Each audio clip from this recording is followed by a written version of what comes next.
Developing story that, and we'll keep you abreast with all the changes. But onto a CNBC TV18 exclusive news break now.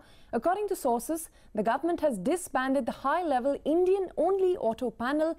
This after foreign auto manufacturers raised concerns over their exclusion from the panel. Now remember, this high-level panel was formed only last year. Ronojoy Banerjee is here with more details. Ron, what is the government's rationale behind disbanding this panel?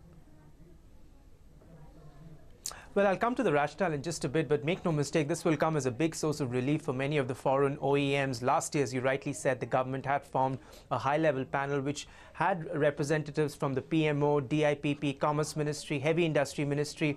Along with that, they also had representatives from 5 Indian or Indian majority-owned companies that were Tata Motors, Mahindra & Mahindra, Hero MotoCorp, Force Motors and Ashok Leyland. The thinking behind this panel was that the government had identified the automobile sector as a key strategic sector, and the government was wondering why isn't many of the foreign OEMs doing enough design work out of India. Today, there's a lot of R&D work happening out of India, but design, where the cars are initially conceptualized and designed, only takes place in 4 or 5 of the handful of countries. And that was the thinking, how do we incentivize more design work out of India?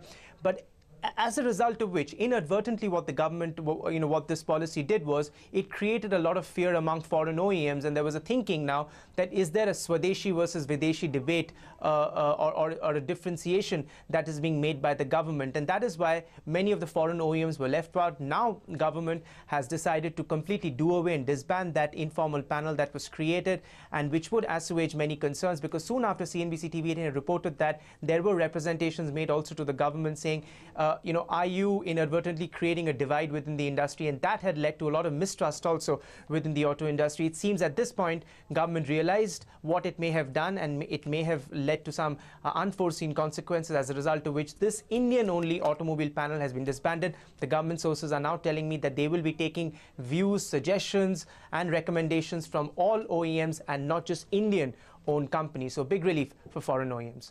Absolutely, Ronojoy. Thank you very much for breaking that up for us. But it's time now for